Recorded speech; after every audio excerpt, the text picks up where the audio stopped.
Hello, everyone, and welcome back to the channel. It's me, Captain Keaton, and I'm joined here today by none other than my good buddy, Games with T. Welcome to the interview, Mr. T.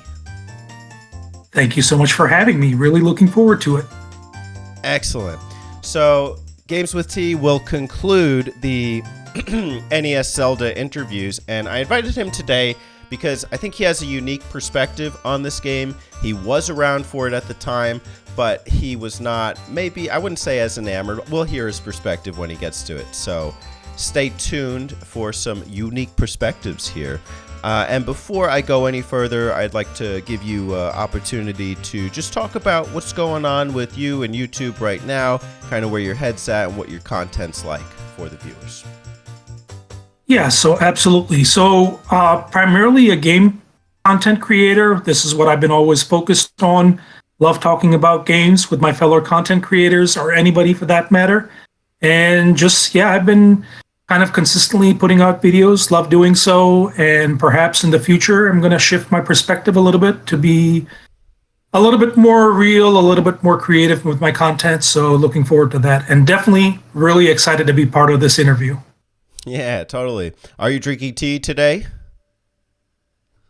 You know it. I as well. Hold on. Let's see if I can do this without revealing my face. Yeah, got my elderberry tea. So nice. My yeah, regular English breakfast for me, but that's the way I prefer it. English breakfast, nice. Yeah, that one has some caffeine in it, right? Absolutely. Yeah. Nice. So, let me just say that, this is video 4, and I still have not figured out what is the best way to record audio with a mask on. If anybody at home has any ideas, let me know. Otherwise, this is going to be the style. I'm going to go camera off and interview my guest this way. But it's really not about me. It's about the guest. So I am excited to interview Mr. T here today. And the first question I have with relation to you is, when it comes to The Legend of Zelda, what was your first exposure to it? Were you aware of it in 1987 when it was released, or even before when it got the Famicom Disk System released in Japan? And where were you when it released? Okay, so for the first Legend of Zelda, I was living in Karachi, Pakistan at the time. I was visiting my brother and mother who were living in the US. My brother was going to college. And when I came over, I came during the summertime. Me and my father came to visit both my mother and my brother who were living over here.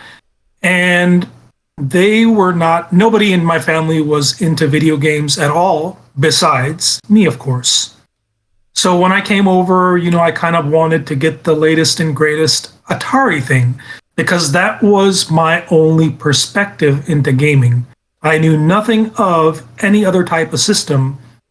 Once again, you have to remember that back in 1987, or even before that, there was no such thing as internet browsing, phones, Google, all that other kind of fun stuff that we have today, or take for granted for that matter. Plus, living in a country like Pakistan, you're not really going to get any information on the latest and greatest consoles that are, being popularized by, ads over here in the US or Europe or wherever the case may be. So I had no clue that Nintendo was even a thing, much less The Legend of Zelda. Now, I know I came to visit in, it was summer. I think it was around June of 1987. And I left around right before the release, which was late July of 1987. And the only exposure that I had to Nintendo was maybe 1 or 2 commercials on TV during those Saturday morning cartoons. Other than that, I was completely unaware of this game. My first exposure playing to the game, believe it or not, was through the Nintendo Switch Online program, which I'm very, very grateful and thankful for, because it kind of exposed me to some of the more classic games out there. But as far as the Legend of Zelda or Zelda franchise exposure, my very first one was Twilight Princess. I'm sorry, not Twilight Princess. Ocarina of Time back on my U.S. naval ship when I was stationed over there. My coworker was playing that, and that was my first ever exposure to the Zelda franchise. Granted, not the very first one, but it was something that I was totally amazed by. Even though I didn't play a lick of it myself, I watched him play through most of the game and thoroughly enjoyed it. Wow, that's so interesting. So, I'd say that's probably a good decade at least, maybe a little like 9 years, but 1987 to I guess 98 was Ocarina of Time. So 97, 98. Yep. 80, yeah, 87 to 98 or 97. So whatever, 10 years, 11 years. Tomato, tomato. Wow, so you went 11 years without even being aware of the Zelda franchise. So, okay, when were you first aware of Nintendo?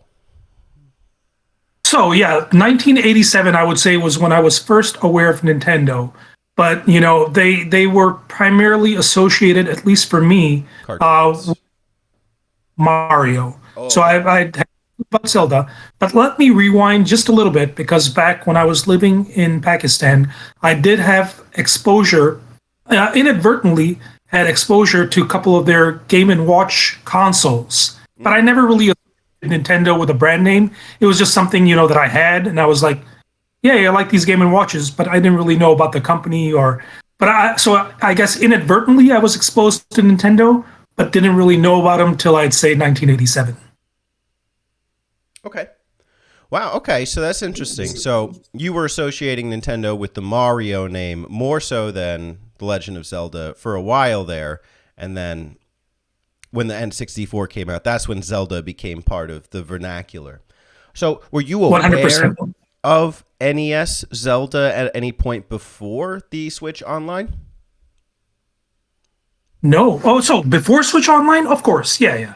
I mean, so I would say that I became very much aware of The Legend of Zelda NES around probably late 1990s, like around 96, 97, 98, somewhere around that time frame when I started looking up, okay, once I saw how good Ocarina of Time was, I needed to know more about this franchise that I had never heard about. And then I started to really um, build some knowledge when it comes to this particular franchise. Yeah. Okay. I know I might be digging back a little deep, but do you remember any thoughts or feelings about the original title? Like, is there a reason you didn't seek out playing it for all that time? Yeah. So I guess there is no real good answer. But the only reason why I did not really seek out to play the original title was I always wanted to play Ocarina of Time, and I never really got the chance to do that either. Back in my Navy days, time was not really something that I had a lot of. Neither did I have a lot of space. So whatever consoles or console I should say I had was it. And I was primarily I guess, well, I was still an N64 person, but my games primarily revolved around sports titles. I was very much into sports, played sports, loved sports, and I also played a lot of sports games, which I know a lot of people don't look fondly at today and these days, but that was my thing. So to me, okay, so let me rewind. I know we don't associate Zelda with RPGs, it's more of an action adventure title, but these types of games, if you think back, for me personally, I never really quite fell in love with them till I would say around 99, 2000, when I started really playing some of the classic PlayStation 2 games, or excuse me, yeah, PlayStation 2, original PlayStation, and some N64 games that I would rent out. And then I was like, I really need to start playing some of these classics, but never really got to them. Okay. So that's interesting. Um, you did play a bit of it this week, is that right? Oh yeah. So I definitely played some this week, but I had played some before as well. Um, One of the things that I'm trying to do more of is educate myself on what I would call the lost years of my, there's kind of this knowledge that I like to have for a lot of Nintendo products, which I'm a big fan of. but a lot of the NES and SNES games, and even Game Boy, are games that I just never got around to playing. So through this service, I've been trying out and playing as many games as I can, and I definitely did play NES not only this weekend but some time back as well. Okay. So, what was it like going back and playing the original Legend of Zelda almost 40 years after the fact? Very interesting. So when I play these types of games, any games that have a historical perspective, if you will, what I like to do is put myself in that time period. So 1987, 88, and I look at those games from that perspective, and I say to myself, based on the games that I was playing then, which is the Atari 2600, how would I have reacted to a game like The Legend of Zelda on the NES? And then try to understand what the hype and excitement was for a game like this. And really, honestly, it's not even close to what type of games I was playing as far as enjoyment, as far as exploration, adventure, the dungeons, anything. You can name, you can pretty much put everything on the list: music, combat, whatever the case may be. And that perspective, if I were to ever experience that game back in 1987, I would have been blown away. Playing the game now, I can really appreciate that jump in technology, that jump in gaming that I think was revolutionary towards Nintendo becoming the powerhouse that they are today, and also kind of saving gaming as a whole from that terrible video game crash back in '83, I believe it was. Yeah, I think that's probably a good kind of like even segue back. So you said you were playing Atari at the time. Was that the 2600? 2600. Yep. Wow. So I could only imagine because I think the NES was like a 86, 87 release. And this is considered one of the launch games, although it's not directly aligned with the date of release for the NES. So like that, I could definitely understand how the shift from, I don't know, what was the game you were playing on 2600? I'm playing plenty of them. River Raid, you know, a lot of Pitfall, a lot of the Activision titles, a bunch of them. Spider Fighter, et cetera, et cetera. There were plenty that I remember. I think was it Demon something, Demon Attack. I don't remember a lot of the names, but yeah, I was definitely playing a lot of Atari 2600 games at the time. Berserk. Yeah. Classic like arcade-ish style games. But if you went from that Correct. to like this, that would be kind of just striking, like this whole adventure. So, Yeah, yeah. not only that, but I mean, even from playing in the arcades, you know, some of the arcade games to this was amazing because even arcade games are very arcadey in nature. You know, you play them for 5, 10 minutes, lose all your money, and then go home. This was not like that. Right. And did you own an NES at any point? I have never owned an NES. Oh, wow. Did you play one at any family or friends' houses? I played one uh, briefly. So, you know, I back when I was in the Navy, we had some rec facilities, and in those rec facilities, you could kind of rent out. It wasn't really a renting out facility, but you could go. They had think of it like at a gaming convention where you have these tables set up that you have different consoles that are hooked together. So we did have some NESs that were hooked up, and I remember briefly borrowing a game. It's kind of like a library system. You go to the counter, sign out a game, play it, and then try it out. So I do remember playing that a little bit on there, but honestly, besides that, not really a lot of exposure till the Switch Online, which is I know years down the road. Mm.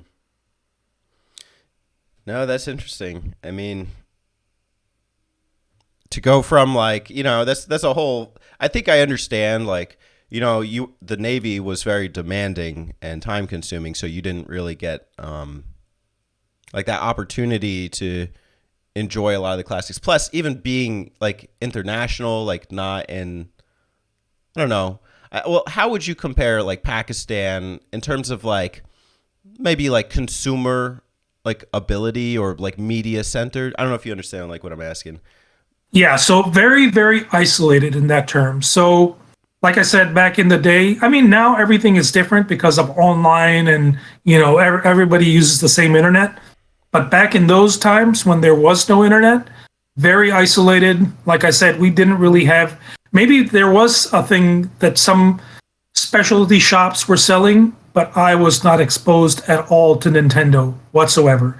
There were Game and Watches, and I got some Game and Watches from there, but there were very few specific shops that carried those types of products, and you had to go kind of deep into the electronics market to find them. But nothing, and I mean absolutely nothing in terms of Nintendo. Wow. Okay. So did like nobody in your immediate community know anything about any NES or Nintendos, or at least as far as you could gather? Zero knowledge, which is why I kind of make fun of myself. I am old enough to kind of have nostalgia for for these products, but I don't because I was not exposed to them at all. NES, even the SNES, just didn't have the exposure. Right. No, that's interesting. Interesting perspective. So this first Zelda game, you did play it a little bit before we talked about this episode, and even during. How far have you gotten? I think I've made it to three dungeons. Now I the game. So what I decided to do is I'm not looking at any manual, any guide. I'm kind of going around, experiencing the game from a person that would experience it back in 1987. So I've been kind of enjoying the map, exploring. I'm assuming there's an overworld map somewhere that I've not located yet, but I'm kind of moving around the overworld trying to find things, exploring, and I've stumbled across two or three dungeons so far. I have stumbled across a lot of shops, a lot of secret caves, if you will, and some really cool places within the game. Well, there definitely is an overworld map, but it's outside of the game. Okay. Um, so what's your experience been like? Like, what have you thought, felt? Is it too difficult? So I learned really quick that you don't want to take any damage because your weapon becomes a lot less powerful if you do. I think that was a pretty cool uh, system, I guess, if you will. The game is not overly difficult for today's standards. I actually enjoy it a lot. It is something that probably somebody that has been gaming on modern consoles would, I'm assuming, not appreciate as much. But I think that when you look at how the game is designed and how you kind of, so you're going across and your screen kind of, follows you around. You get from one stage to the next, and the world is very interconnected that way. I really appreciate that about that. But then there are some areas that you stumble across and you're like, maybe I'm not meant to be here with, my limited hearts right now. So you turn around, you go back, you explore something else. And then you're like, maybe there's this body of water. Can I cross it? Can I not cross it? Will something happen during the game that will allow me to do that later on? So there's lots of these little things that you see even within the map because you're seeing things on the other side of some things that are blocking your way. And you're like, how do I get to those? It's those curiosities that I really appreciate. But I will say that the dungeons, even for today's standards, are really well designed and they're really well made. I actually really enjoy them. There's of course you go around, you have to find the map, then you have to find the boss, locate little secrets within them, then fight the boss, defeat the dungeon, get your power up, which I believe is a heart. Maybe there's some other power ups too that I'm not aware of. But those are really cool game design ideas that I think still work really well by today's standards. Yeah, it's so interesting to see kind of like the origin point of a lot of like today's standards in game design, and some of it was dropped, like some of it's obscure, bombs in the wall and random points, but some of that they still use. They just make it easier to detect. So I don't know. I could appreciate this game from a historical value, but also like you were saying with the curiosity thing. Like this game just makes you naturally inquisitive. Can I get there? Where might the next dungeon be? It's like, well, how would I get there? I think that's so like it's an art that you don't see in a lot of video games, and they just do it so well here, albeit sometimes a little too well. I agree. And once again, in order for me, and I made a conscious decision not to look up the gameplay or anything on this. And one of the reasons why I wanted to do that is I wanted to experience the game the way it was. Now, I'll be honest with you, and I'm not going to be a complete hypocrite here because I was using the quick save feature or the what is it state whatever Nintendo calls it, some save state or something, that I was using that just because time is a factor, and I don't want to lose progress made. But other than that, I was doing pretty much everything on my own. Understandably, I did use save states for my first playthrough as well. Only on the second one was I a little more confident in what I was doing.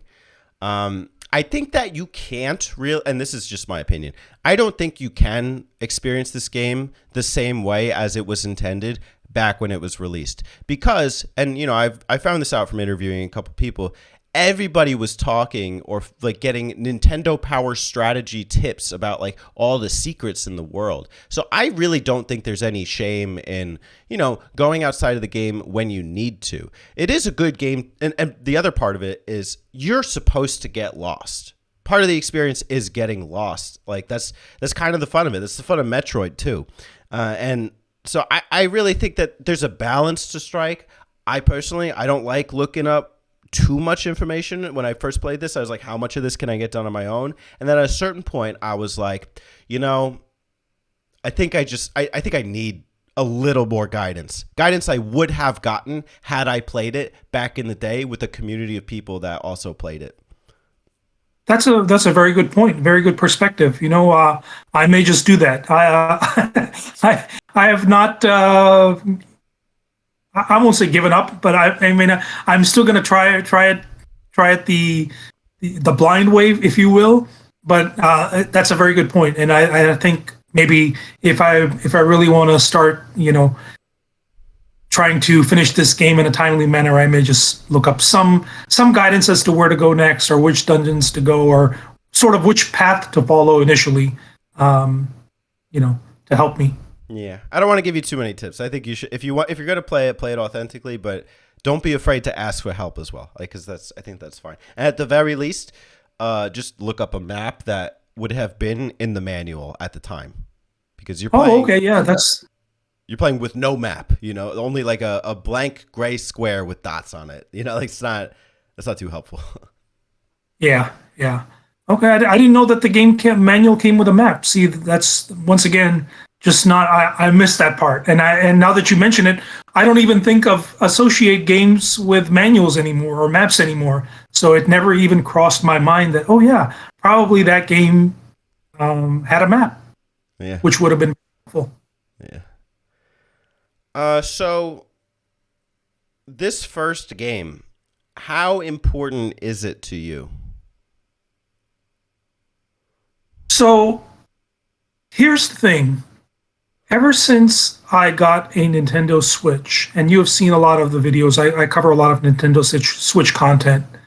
One of the things that I absolutely wanted to do was really understand and play and just become, I'm not going to say subject matter expert, but that sounds too work-like, but it really does, I really do mean that. I wanted to become an expert on all things Zelda. And when I got the Switch, I decided that I was going to play every single game on this console that pertained to Zelda and beat it, which I did, at least the games that were released, for the modern console. However, as far as going back and playing some of these games, it is really just piqued my curiosity even more. I tried playing Ocarina of Time again. I didn't get too far into it, but it's such an interesting perspective that from people that have played games on a modern console, the quote unquote modern Zelda games, versus some of the historical ones. And I can see a lot of people, and I don't know if this is true or not, whether whether people even consider modern day games, modern day Zelda games, as true Zelda games. It is a very interesting thing. Something that I've realized, and something that, going back, I've appreciated. Now you can say that, the formula is somewhat similar. Of course, you're playing as Link and all that stuff. But are the modern games really Zelda games? Or would you consider them the same genre? I don't know if I'm making sense or not. I don't know how to describe what I'm trying to say, but it's something that I've kind of learned going back and playing some of the older titles and thinking to myself, the Zelda back in the day was very different than the Zelda of today. I'm just curious. I don't know if you share that perspective or not. No, I mean, I don't think you can't argue that like this series has not strived to maintain its identity fully. Granted, there are elements in every single one that I think you see, but it's always part of the Nintendo thing is innovate. How are we going to innovate, especially with the new hardware? They always do that. It doesn't matter like for most series, Mario, Zelda, Pokemon especially, but Skyward Sword was like a motion control game, GameCube game. Like they wanted to up the ante, make it like the realistic looking Ocarina of Time. Ocarina of Time was like we want to like boast the 3D hardware. NES, like Zelda, we want to build this big open world. Link to the Past, we want to make it more, I don't know, like the 16-bit look and sound. So I think that it's hard to say that any of them don't meet the Zelda criteria, because part of the Zelda criteria is innovating with every new hardware. You definitely see that with Breath of the Wild and Tears of the Kingdom. They're both trying to be modern games in a way that I don't think that this series has achieved for a long time. And I mean, they were modern for their times. Ocarina of Time is like one of the pinnacles of 3D gaming, but I think that they made it more mainstream. And so I think in that respect,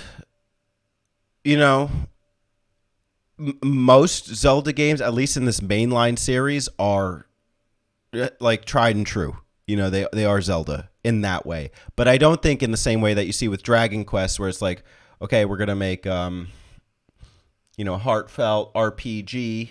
I don't think that encapsulates the identity for Legend of Zelda. So I understand. No, go ahead. You go first. No, I was going to say sorry. I completely understand your perspective. Makes sense, and I think that that's just what you're describing is reason enough for people like myself to go back and experience some of these games. It makes perfect sense. Yeah, I think it's what makes this series so profound, is every game means something so significant, not just to the series, but also to gaming for its time. I learned so much about like the time period just playing NES Zelda, for a game that I was not alive during that time period for. And so I think that's what has always made it kind of stand out to me, is that it's more than just the game. It's the time period. But this one, so I assume then that this one is important to you to play it at some point. It's just not like at the top of your, like, I think so I don't want to put words in your mouth. What do you think? No, yeah, absolutely important. Not only, I mean, so the thing with me is when I start a game, I have to finish it. So, it's just a matter of, so here's the thing. One of the things that I really enjoy doing, and part of the reason why I really appreciate you bringing me on to talk about this game, is it got me to play Legend of Zelda on the NES. Because I can assure you, if that were not the case, I would not spend any of the hours that I didn't spend, right? I think it was like 3 to 4 hours so far, I'm just guessing, that I did with the game, and really appreciate it. So now, once I have started it, it is absolutely important that I finish it. I want to see all the different bosses, all the different dungeons, how many stars or hearts, I guess it is, that I can get, and it's something that I'm really appreciating and enjoying. Yeah, for sure. Um, I hope to see you finish it, and I hope to hear more of your thoughts when you do. So, yeah, the last question I was going to ask was like, would you advise modern gamers to play Zelda today? I think I could still ask that to you. What do you think? So it really depends on, let's see, how do I put this correctly? Your tolerance level I mean, there are game designs and things from the original that are going to feel a bit outdated. Now, there are things like if you're playing it through Nintendo Switch Online, you can use certain things to help you along the way. There are, of course, guides and tips that you can look up, manuals, maps, etc., that can make your experience a lot more smoother. But I would caution people that have played, for example, Breath of the Wild, Tears of the Kingdom, which I absolutely think are amazing games, to go into this game and get the same level of enjoyment. Now, maybe the enjoyment level is the same, but it's going to be a very different perspective depending on your tolerance for, do you like the somewhat, I guess, easy primitive combat style versus a little bit more modern combat style where weapons are breaking and you can kind of chain combos in different creative ways. Are you okay with sort of going and I guess, well, even I guess even that's not a good example because you still have to do a lot of exploration with Tears of the Kingdom and Breath of the Wild. But there's certainly some gameplay differences if you're just used to playing modern games that you kind of have to get used to. I think a lot of times what happens when you're playing and going back to an older game is people don't give it enough time. You have to adjust to the camera, the control style, the scrolling of how the map works, some of the dungeon layouts, how if you accidentally go back, then the screen resets, et cetera, et cetera. But if you spend enough time in that environment, if you get used to what the game has to offer, I think you will start to appreciate what the game is. And I think so that's the key. If you are a very impatient gamer and you don't have the time, I would say don't play it. But if you are willing to explore, willing to learn, willing to take your time, then you will definitely get something out of it. And from a guy that plays modern games all the time, I can tell you right now that I'm definitely getting something out of it. Excellent. I'm happy to hear that. Any final thoughts on The Legend of Zelda that we weren't able to encapsulate in these questions?